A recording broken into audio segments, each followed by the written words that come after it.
Primeira de Paulo aos Coríntios, capítulo 16, 2 versículos apenas, versículos 13 e 14. São exortações finais desta que é a primeira carta aos crentes de Corinto. Sede vigilantes, permanecei firmes na fé, portai-vos varonilmente, fortalecei-vos, todos os vossos atos sejam feitos com amor. As instruções são sempre importantes para a nossa vida. Quando você é instruído sobre algo, facilita muito a sua jornada. Normalmente, quando você compra alguma coisa, vem instruções de uso, instruções para se montar algo. Tempos atrás eu comprei essas churrasqueiras que você compra desmontada e monta em casa. E eu confesso que eu não gastei muito tempo lendo as instruções de montagem. E me aventurei em tentar montá-la porque parecia muito simples. Só que veio os parafusos num pedaço de plástico, que havia um pedaço de papel por trás, e cada parafuso tinha uma letra e um número. E aí tinha algumas peças, veio uma chave Allen, mas não tinha chave de fenda, nem chave Phillips.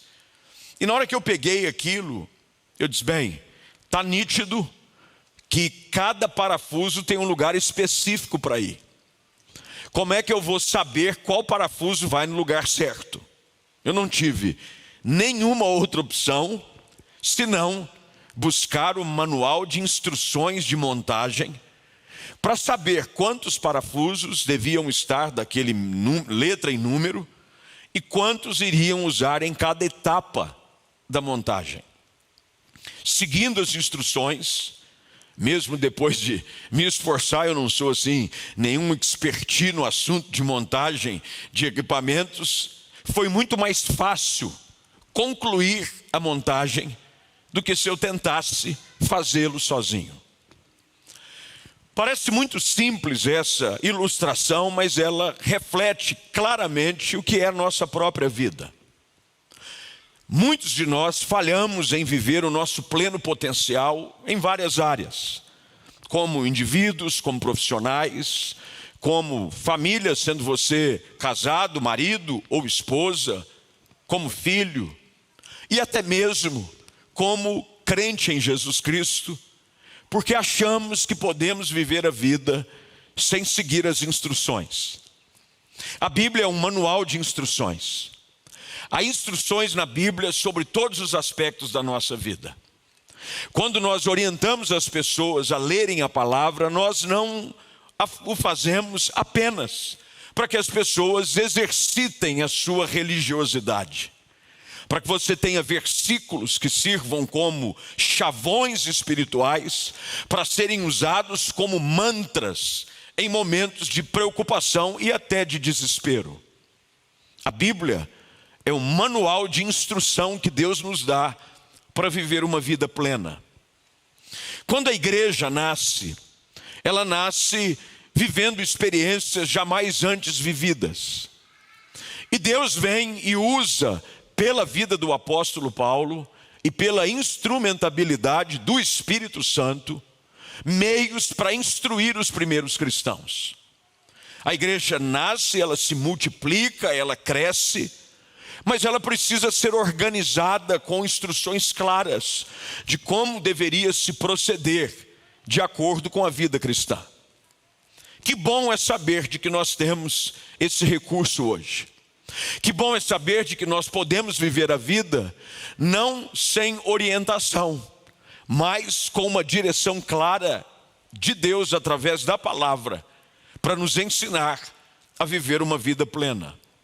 Paulo usa suas cartas, e as cartas paulinas nada mais são do que instruções do apóstolo, inspiradas pelo Espírito Santo, para orientar os crentes a como viver uma vida cristã saudável. Tem instruções, por exemplo, de como deve ser o papel do marido, qual deve ser o papel da esposa, como os filhos devem proceder, até mesmo como deve ser a relação entre o senhor, ou seja, o chefe, e os seus servos, isso quer dizer os empregados. A Bíblia, ela traz instruções claras como nós podemos viver de maneira tal que em tudo possamos agradar a Deus. Chegando agora no final desta que é a primeira carta que Paulo escreve a essa igreja. Uma igreja um pouco complicada. E pelas complicações vividas por um povo que estava envolto por uma cultura pagã, Paulo gasta mais tempo escrevendo a esta igreja do que ele gasta a qualquer outra.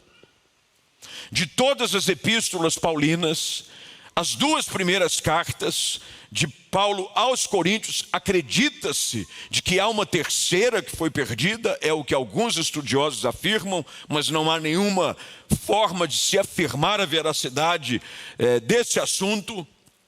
Essas duas cartas esgotam assuntos relacionados à maneira como nós devemos viver. Por exemplo, o apóstolo Paulo, nesta primeira carta, fala sobre dons espirituais, a maneira como deveria se portar até dentro do culto, a maneira como devia se tratar as pessoas que erram, que falham, aqueles que estão no meio da igreja e que não têm obedecido à fé. Paulo fala agora, já nessa segunda carta, sobre como deve ser a associação com pessoas não crentes, ela é válida ou não é. Enfim, todas as epístolas são instruções do Espírito Santo de como nós devemos viver uma vida abençoada. Já agora, nesses dois versículos, e nós só temos tempo para falar desses dois versículos, apesar de as instruções finais, as exortações finais, elas continuam até o verso de número 18. Eu quero, nessa noite, chamar a sua atenção para algumas orientações que o apóstolo dá nesses dois versículos. E, se possível, se você puder anotar, sublinhar, marcar, destacar, seja na sua Bíblia, seja no seu smartphone, seja no seu tablet, você que está em casa da mesma forma, eu tenho certeza, não apenas vai lhe ser útil hoje, mas vai lhe ser útil também durante toda a sua caminhada cristã. Primeira coisa que o apóstolo Paulo chama atenção sobre aquilo que os crentes daquela época e nós, da mesma forma, precisamos seguir como instrução que vem de Deus, é a importância, como ele diz no início do verso 13, de sermos vigilantes. Vigilantes. O que é que o apóstolo está querendo dizer sobre essa vigilância? O que é essa expressão que ele usa, de estar atento? A expressão é essa: estejam atentos. Uma das coisas mais comuns agora, inclusive virou meme de pessoa filma, posta, é a desatenção gerada pelo uso excessivo de celular, que causa tropeços e acidentes. Esses dias eu vi uma pessoa que estava lendo o seu celular, talvez verificando uma mensagem ou algo parecido, e ele começa a caminhar e ele não percebe que ele está caminhando em direção a um espelho d'água. Sabe o que é um espelho d'água, né? É algo que fica mais ou menos no nível do piso que você está caminhando. Ele é raso, mas é um poço de água. E ele, por estar distraído, ele caminha e quando menos percebe, cai dentro do espelho d'água, com celular e tudo. É engraçado em algum tempo, pelo menos engraçado para a gente que não estava na cena. Mas o problema é de que a falta de vigilância causa tropeços, causa acidentes, causa vergonha, porque não tenho dúvida nenhuma de que aquele que tropeçou e caiu na água, saiu envergonhado. Você já passou vergonha por cair na frente dos outros? A ponto de você cair e fingir que não aconteceu nada? Você levanta com dor e as pessoas que estão perto dizem assim: aconteceu alguma coisa? Você diz: não foi nada, não foi nada. Imagina, mas por dentro você está dizendo: Jesus de Nazaré, eu morri e ressuscitei. O joelho está doendo, você ralou o cotovelo, você bateu a mão, caiu a tela do celular, porque ele caiu no chão, trincou, você faz assim, e você não foi nada. Você já está pensando em como você vai fazer para trocar a tela ou comprar um outro celular, porque nem esse ainda você terminou de pagar. A falta de vigilância causa tropeços. Tem muita gente na vida que vive tropeçando, e não é porque o diabo está fazendo você cair, é porque você não anda vigiando, você não anda atento. Toda desatenção na jornada causa tropeços. Tempos atrás, eu confesso publicamente aqui o meu pecado.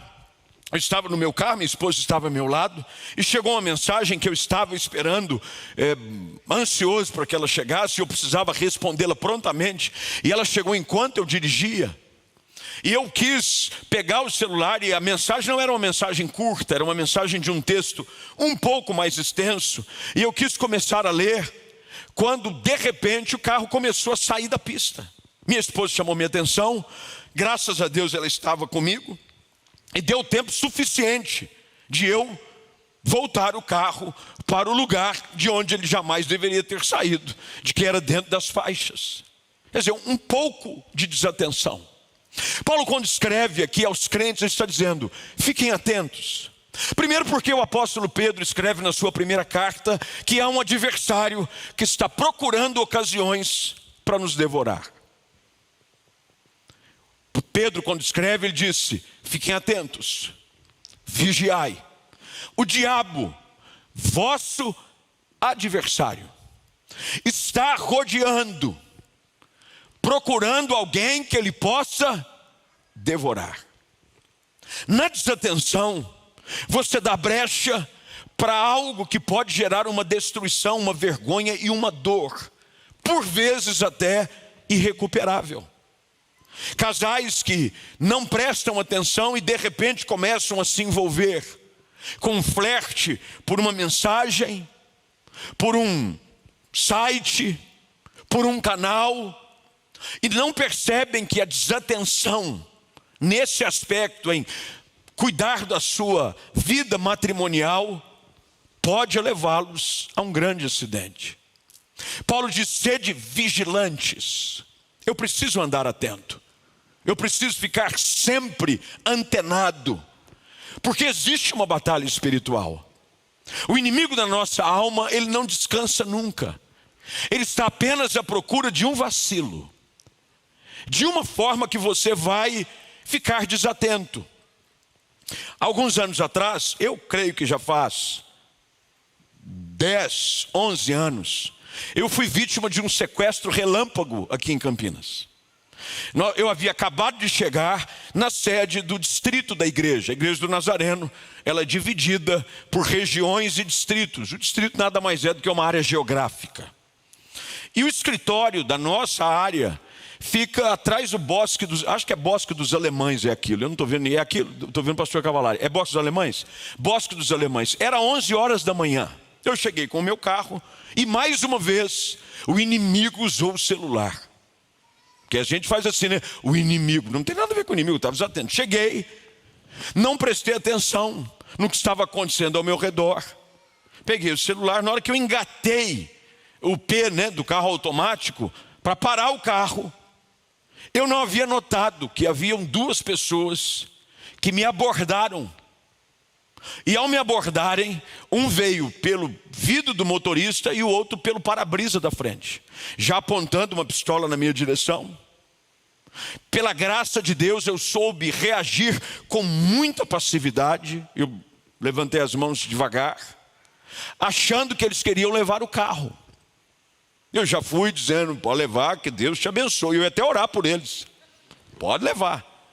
Quando eu destravei a porta, o que estava na frente entrou no banco de trás, já colocou a pistola aqui na minha cintura e disse: pode passar para o lado do carona, porque você vai junto.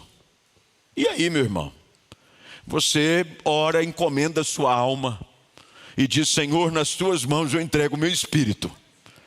Ele entrou e fez aquilo que normalmente fazem: pegam o cartão, era uma quadrilha, passado numa rua, um abre a porta, joga o cartão no chão, e o outro vem, pega. Enquanto vai fazer o giro nos bancos, eles ficam te coagindo com uma arma, dizendo: passa a senha. Eu falei: passa a senha que você quiser. e fizeram um rapa, e eu fiquei cerca de 2 horas nas mãos dos bandidos por causa de uma falta de atenção. É óbvio, as perdas materiais são relevantes, mas o problema são aquelas situações de falta de atenção que geram perdas que são irrecuperáveis. Uma família, um casamento, a sua fé, a sua vida espiritual, a sua honra, o seu caráter é jogado no lixo, a questão daquilo que dizem a seu respeito começa a ser tratado com desprezo pelo fato de você não ter sido vigilante. Como é que você tem andado com a sua vida? Você tem andado prestando atenção? A gente foi criado dentro da igreja, e eu digo a gente, para dizer daqueles que têm uma vida desde a infância na igreja, que cantava uma música na escola dominical que dizia: cuidado, mãozinha, o que pega. Cuidado, mãozinha, o que pega. O Salvador do céu está olhando para você. Cuidado, mãozinha, o que pega. E aí ia todos os membros assim, ligados à ação. Cuidado, pezinho, onde pisa. E as crianças cantando. Cuidado, olhinho, o que vê. Cuidado, olhinho, o que vê. Aí abre o olhão. Cuidado, ouvido, o que ouve. Cuidado, boquinha, o que fala. Cuidado.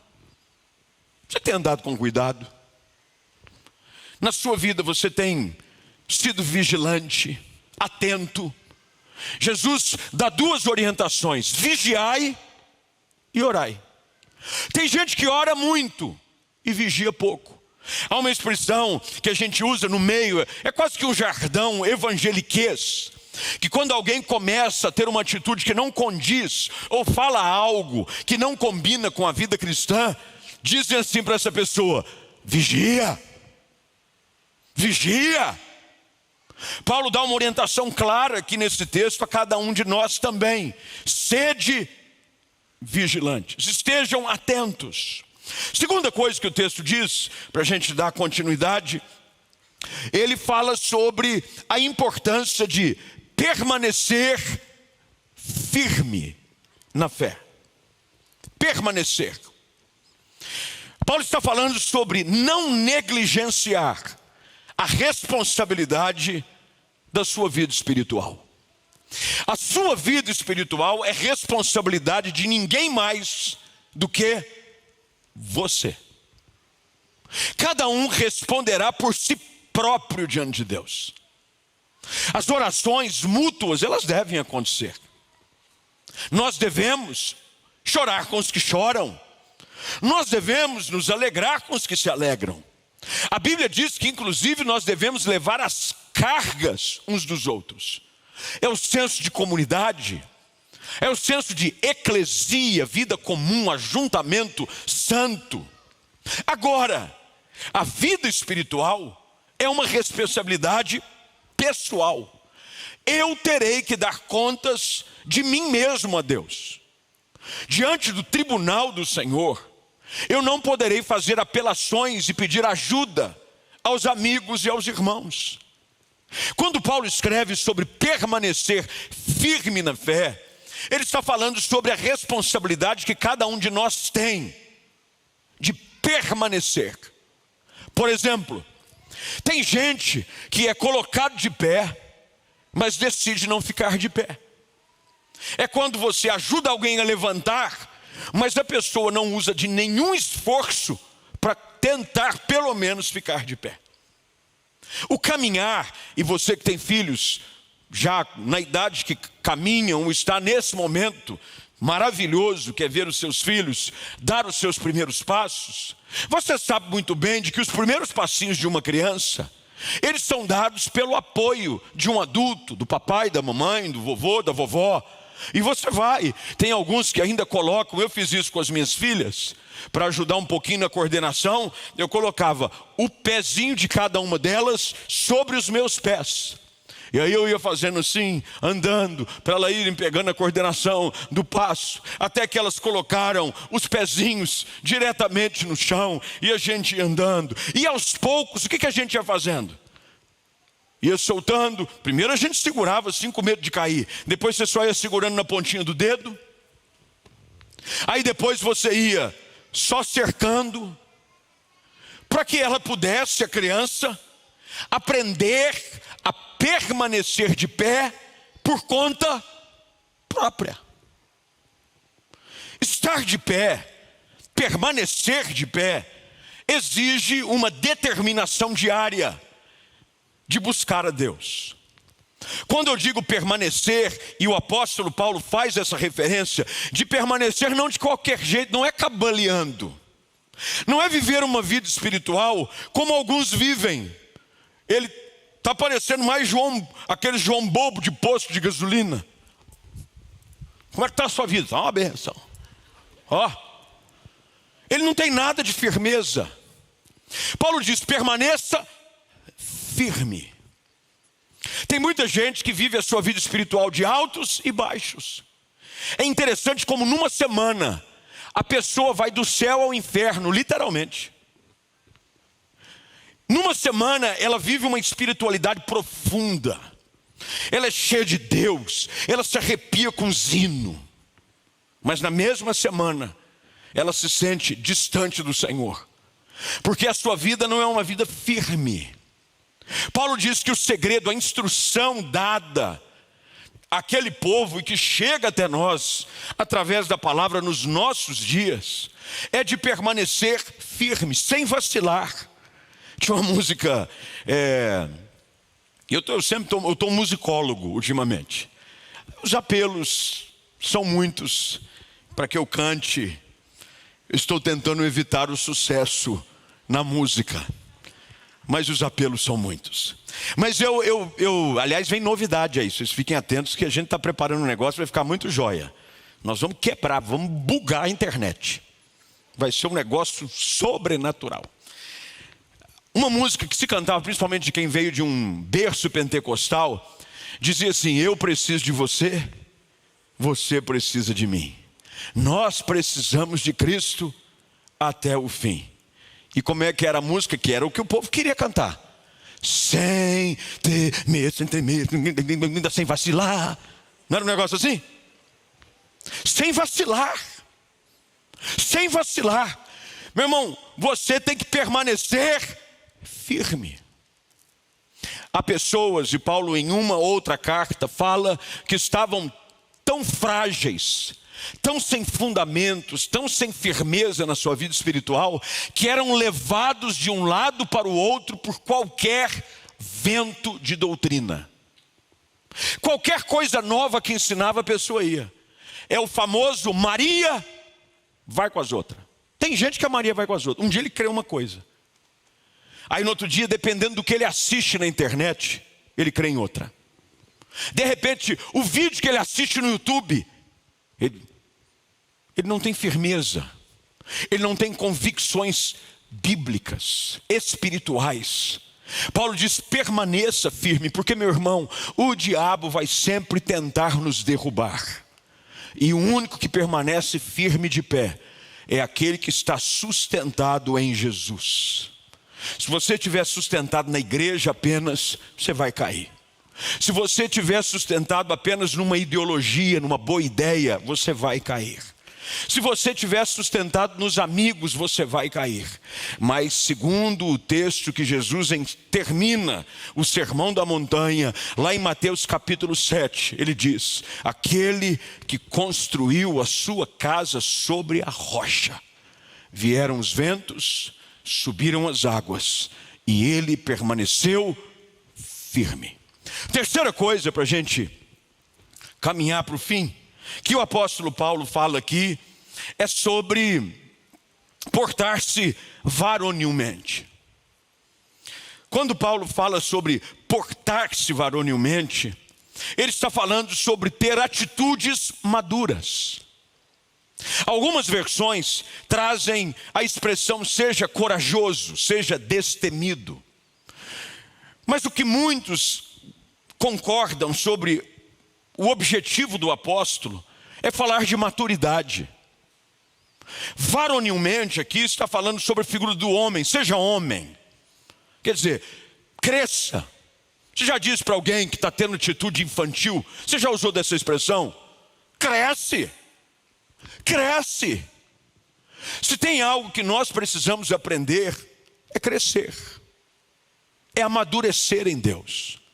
Paulo escreve, se você tiver um pouquinho de paciência, e o pessoal que estiver na mídia não me ajudar, e for rápido no gatilho, voltar às páginas da sua Bíblia, quando Paulo escreve no capítulo 3, dessa mesma carta, 1 aos Coríntios capítulo 3. Olha só o que Paulo está dizendo, é o mesmo grupo de pessoas. Paulo diz assim no início dessa carta: eu, irmãos, não pude vos falar como a espirituais, e sim como a carnais, como a crianças em Cristo. Leite vos dei a beber. Eu não vos dei alimento sólido, porque ainda não podíeis suportá-lo. Nem ainda agora podeis, porque ainda sois carnais. E ele continua, verso de número 3. Porque havendo entre vós, ciúmes e contendas, não é assim que sois carnais e andais segundo o homem? O que Paulo está dizendo? Amadurece. Tem gente que já tem tanto tempo de vida espiritual, mas não amadurece. Vive envolvido com fofoca, vive envolvido com ciumeira, vive envolvido em discórdia. A vida de Cristo nele não é desenvolvida, ele continua sendo criança. Ele continua recebendo leitinho, e alguns até nã. Sabe o que é um nã, né?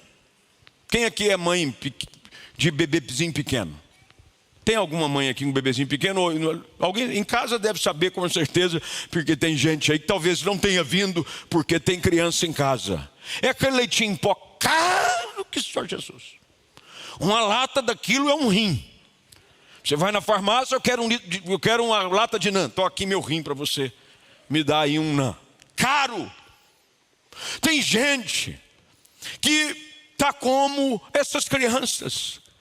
Normalmente a pessoa que precisa do nã é um bebê que talvez não tenha pegado bem o peito da mãe, ou esteja precisando de um complemento para saúde e crescimento da criança, e precisa ser complementado. Tem gente na vida espiritual que vive, infelizmente, como Paulo está escrevendo aos Coríntios, não amadurece. Está na hora da gente crescer, parar de picuinha, de mimimi.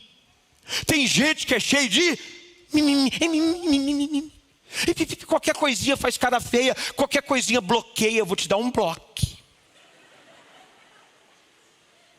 Tem uma expressão usada hoje nas redes sociais, que é intolerância, um negócio assim, eu não sei o nome, porque graças a Deus estou sarado dessas coisas. Mas tem gente que é assim: vou deixar de seguir, vou dar bloco. Por infantilidade, por bobeira. E deixa de viver uma vida espiritual saudável, oxigenada, porque tem atitudes infantis. Tem atitudes infantis dentro de casa. Tem marido com mulher que parece briga de adolescente. Às vezes a gente tem que lidar com situações dentro do casamento. Eu não estou acreditando que vocês estão discutindo por isso. Não. Parece briga de criança no pré-primário, não amadureceu. E o casamento não floresce, e o casamento não amadurece, porque você ainda não está se portando de forma madura, varonilmente.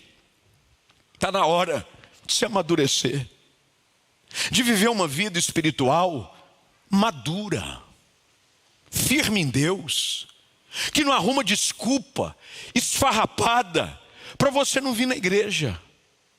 Qualquer coisa é desculpa para o cara não vir na igreja. Eu fico às vezes preocupado com gente. Nós respeitamos, nós estamos no meio de uma pandemia. Nós aqui como igreja perdemos muita gente querida, gente da liderança da igreja. Não estou dizendo que você não tem que portar-se com bom senso, com cuidado, com zelo. Mas não é só com relação à igreja. Porque tem gente que é extremamente zeloso e cuidadoso quando é culto. Mas quando é para ir para qualquer outro lugar, não é. Vai em shopping lotado, vai em supermercado cheio, vai correr. Não, correr não pega. Ele está correndo, o cara está espirrando na sua frente. Amadurecer. Paulo diz: portai-vos varonilmente. Ele continua dizendo: fortalecei-vos. Sejam fortes. Deus, quando chama Josué para assumir a responsabilidade de levar o povo a conquistar a terra prometida, lá no versículo 9 do capítulo 1, ele disse: eu não te mandei, eu não te dei uma ordem. Ele disse: ser forte e corajoso. Ser forte. Quem é fraco cai por qualquer coisa. Há um texto das Escrituras que diz: se você te mostra fraco no dia da angústia, a tua força é pequena. É importante você aprender a desenvolver força espiritual. Pastor, como é que eu desenvolvo força espiritual? Através do conhecimento da palavra. Assim como uma criança desnutrida, anêmica, precisa de um alimento saudável para recuperar os nutrientes, os minerais, as vitaminas necessárias para uma vida saudável, nós precisamos da palavra. Tem gente que quer viver uma vida forte, saudável, mas não lê a Bíblia. A Bíblia é o alimento da nossa vida. Eu preciso me alimentar da palavra, todos os dias. Todos os dias eu preciso me alimentar, assim como eu tomo café, eu como no almoço, eu dou uma pratada na janta, e sem contar aquelas aventuras durante o dia que todo mundo faz, que é o que acaba com a gente, fala a verdade. Você terminou de almoçar e parece que surge dentro de você um desejo quase que incontrolável, de você querer beliscar mais alguma coisa. E tem gente que fica quase que um espírito, sem rumo, andando pela despensa da casa. E toda vez que passa em frente à geladeira, não resiste à tentação de abrir a porta. Você tem esse hábito também ou não? Você passa e dá uma olhada. Como se por uma ação sobrenatural um anjo tivesse vindo e enchido a geladeira entre o minuto anterior e esse que você passou. Porque há uma fé no nosso coração de que vai que abre e Deus proverá. Você abriu, não tinha nada, de repente você volta, olha de novo. Como se tivesse, por um milagre, acontecido algo sobrenatural. Eu preciso me alimentar melhor. Eu preciso comer direito. É por isso que a gente insiste, você de vir ao culto, de você estar conectado. Fortalecei-vos. Em último lugar, para a gente terminar e ficar dentro do nosso horário, Paulo termina dizendo: tudo isso deve ser feito com amor. Um ingrediente, aquilo que se define como importante e valoroso para Deus, é aquilo que é feito com amor. Você pode ter um ato que visivelmente impressione, mas se ele não foi feito com amor, não tem valor nenhum. Quando você cuida de alguém por obrigação, quando você trabalha por obrigação, quando você prega por obrigação, quando você serve apenas por obrigação, isso não tem valor nenhum. Paulo escreve na sua carta aos Colossenses, no capítulo 3, verso 14, de que o vínculo da perfeição é aquilo que dá liga, é a liga, é o amor. Eu preciso ser mais amoroso. Dentro de casa, não é só cumprir o papel do marido, o papel da esposa, é ser alguém amoroso. Atos de amor têm o poder de impactar e transformar a vida de pessoas. Instruções claras que nós precisamos trazer para a nossa vida e viver de forma efetiva. Eu preciso ser alguém mais amoroso. Você tem sido alguém dócil? Se a Bíblia diz que Deus é amor, como é que alguém se diz discípulo de Jesus e não exala o bom perfume de Cristo, que tem como característica o amor? Atos de bondade, de misericórdia, de preocupação, tudo deve ser feito com amor.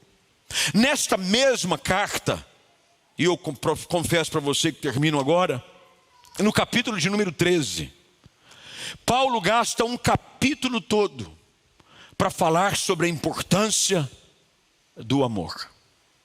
Ele fala: se eu tivesse todas as coisas, Se eu pudesse ser rico, se eu pudesse falar a língua dos anjos, se eu pudesse, e tem gente que pega isso e transformou quase que numa balada romântica, e usa esse texto apenas para se aplicar em versículos casamenteiros, quando, na verdade, Paulo está falando de que nada tem valor para Deus se não é feito sobre o firme alicerce do amor. Nesse texto, Paulo termina dizendo que 3 coisas permanecem, de tudo: a fé, a esperança e o amor. Mas ele termina dizendo, desses 3, o maior, você vai dizer, é a fé, é o mistério. Não. É a esperança, é crer que vai acontecer. Ele diz, é o amor. Fé sem amor não tem valor. Fé com esperança sem amor não te leva a lugar nenhum. Amor. Pessoas mais amorosas. Eu fico preocupado com essa dicotomia que tem acontecido, que a gente vê em tanto lugar. Crente que agora se transformou quase que em paladino de causas e ideais, sejam eles o que você concorda ou não, mas que agridem-se quase que mutuamente em redes sociais, chamando um outro irmão em Cristo, seu burro, idiota, porque ele tem visões políticas diferentes, porque ele tem questões de crença diferente. Nós precisamos ser pessoas mais amorosas.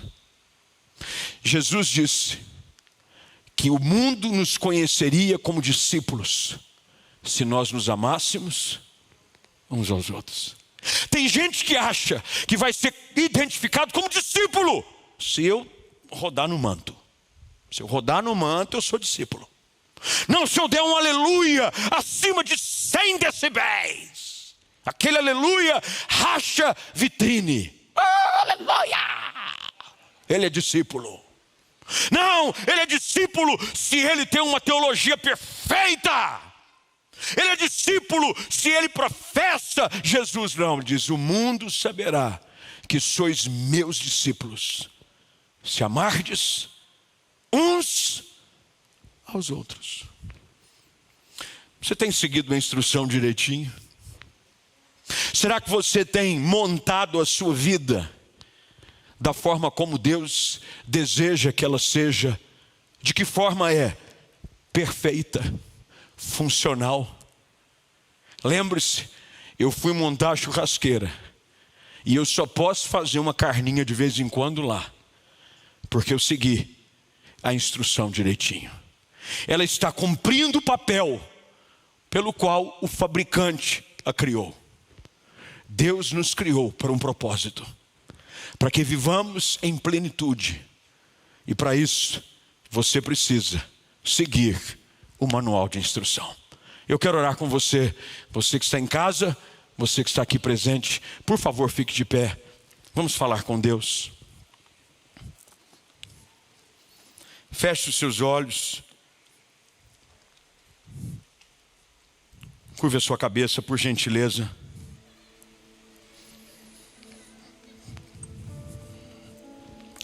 Lembre-se, a responsabilidade da sua vida espiritual, ela é sua. Ela não é de mais ninguém.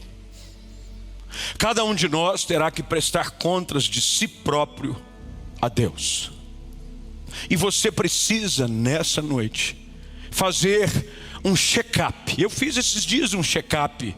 Fui no médico, fiz alguns exames. Ninguém pôde ir por mim. Você não podia ir lá por mim fazer um exame? Você não poderia ir lá fazer um exame de sangue por mim? Não, eu tive que ir lá. Eu tive que ir sentar, tomar uma agulhada no braço, tirar a quantidade de sangue necessária para fazer os exames. Tive que marcar na clínica, ultrassom, ecocardiograma, exame da carótida, tudo bonitinho. Eu tive que ir, porque a responsabilidade desse autoexame, ela é minha. Como é que está a sua vida com Deus? Você tem vigiado? Ou você tem vacilado? Será que a sua vida ela vive uma inconstância e a responsabilidade não é sua apenas? Você está sempre colocando a culpa nos outros. É porque isso aconteceu comigo, é porque aquilo. Não, é sua responsabilidade. Paulo, ele diz: sede vigilante, permanecei. Ele não está falando, olha, eu vou me certificar que a gente vai ficar atento. Ele diz, não, a responsabilidade é de vocês. Deus tem vida plena para nós, mas a responsabilidade de viver essa vida, ela é pessoal. Quem sabe nessa noite o Espírito Santo não está falando com você em casa ou com você aqui presente, sobre a importância de você passar um pente fino e ver se áreas da sua vida que você tem dado brecha, que estão abertas para uma ação do inimigo, elas não estão firmes. Como diz a expressão popular, tá capenga. Há um texto que Paulo diz: levantai as suas mãos descaídas e fortalecei os vossos joelhos trôpegos. Tem gente andando assim, sabe, com as pernas bambeando. Anda firme com Deus. Até quando você vai ficar nessa vida que não tem vida firme com Deus?